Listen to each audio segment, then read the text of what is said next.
Welcome. Let's take a look at implicit differentiation. Before we start looking at differentiation, we need to understand what we mean by implicit. So explicit equations are those that are solved for y. We can say that y, the variable y, is explicitly written as a function of x. For example, y equals f of x, and the f of x is x squared minus 4. Implicit equations are those that are not solved for y. For example, x squared minus 2xy plus y squared equals 4. To find the dy dx, or the rate of change of y with respect to x, for an implicit equation, we must apply the chain rule. In this equation, we cannot solve for y, so we need to have a strategy for finding that rate of change that is absent the necessity of solving for y. So we must apply the chain rule because we must assume that y is implicitly defined as a differentiable function of x. So in other words, as we might change values of x in this equation, how we change those values of x in the first two terms would affect the possible values of y that would create a true statement.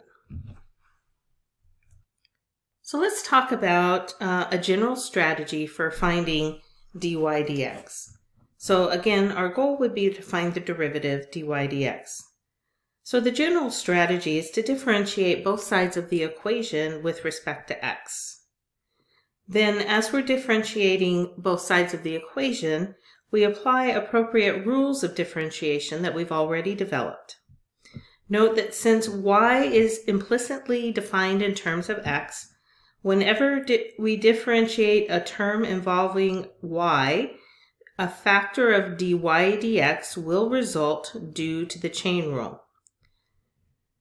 And then we will use algebraic techniques to solve for dy dx.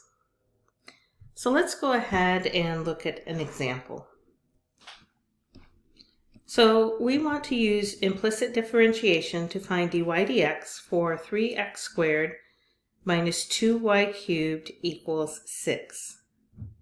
So let's go ahead and get started. So the first thing we want to do is differentiate both sides of the equation with respect to x. So we'll have the derivative with respect to x of 3x squared minus 2y cubed equals the derivative of 6. And now we use our typical rules for differentiation. So we'll have 3 times the derivative of x squared minus 2 times the derivative with respect to x of y cubed equals the derivative with respect to x of 6. Now, as we actually take these derivatives and find them, we need to remember that our y in this equation does depend on x. So when we find our derivative, we will need to take that into account. So let's see how that plays out. So for our first term, where we have 3 times the derivative of x squared, we'll have 3 times 2x minus 2 times. Now here's where we need to think carefully about taking the derivative with respect to x of y cubed. Now with y cubed, we would want to use the power rule. So we would end up with a 3y squared. But remember that y is dependent on x. There's an implicit relationship there. So the outside, if you will, of the function is the y cubed that we see. Using the chain rule, though, we need to attend to how that function y is actually changing with respect to x. So we need a dy dx by the chain rule to help us with that. And then our derivative of 6 is 0. So we have 6x minus 6y squared dy dx equals 0. Now at this point we use algebra just to solve for dy dx.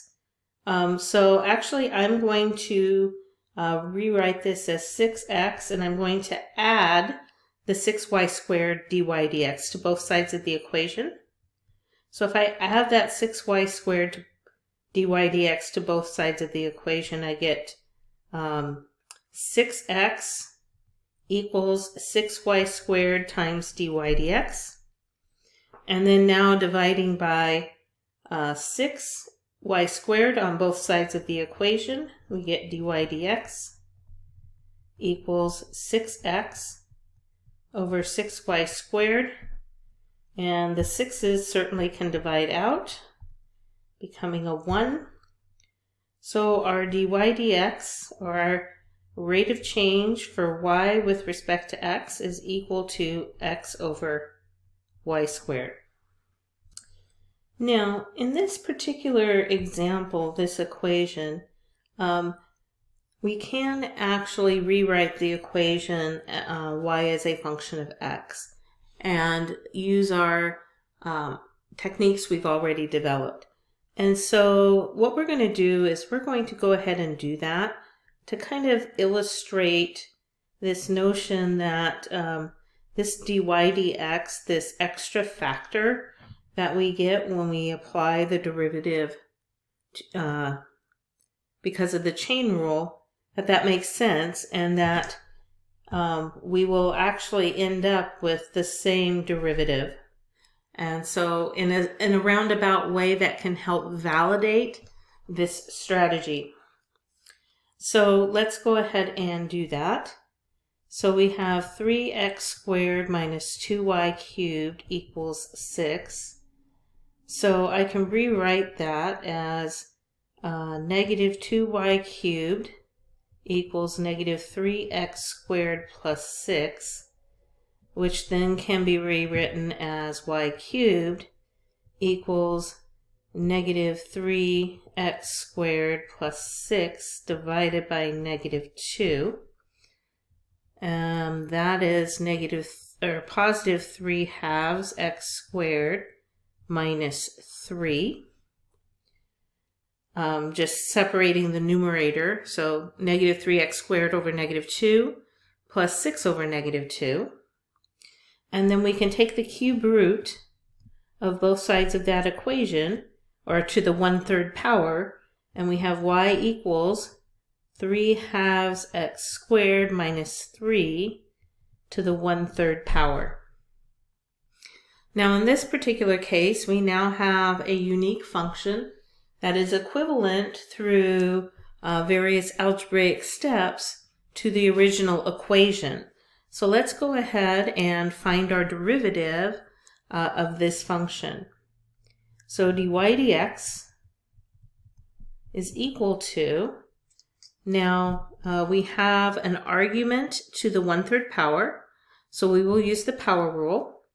So we will have 1/3, leave our argument alone, and our power is 1/3 minus 1, that's going to be negative 2/3, times the derivative of our argument. So our argument was 3 halves x squared minus 3, and 3 halves x squared minus 3. So we have dy dx equals 1/3 times, now that exponent is negative 2/3, so we're going to write negative 2/3 this way. 3 halves x squared minus 3 to the negative 2/3, or positive 2/3 now because it's moved to the denominator. And then the derivative of 3 halves x squared is going to be 3 halves times 2x. And we can notice that the 2's will divide out.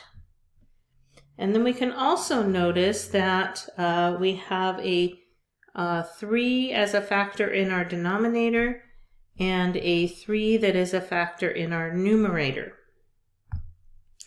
So at this point we have dy dx equals, only thing remaining in our numerator is an x, and this 2/3 power, so b to the 2/3 power can be written as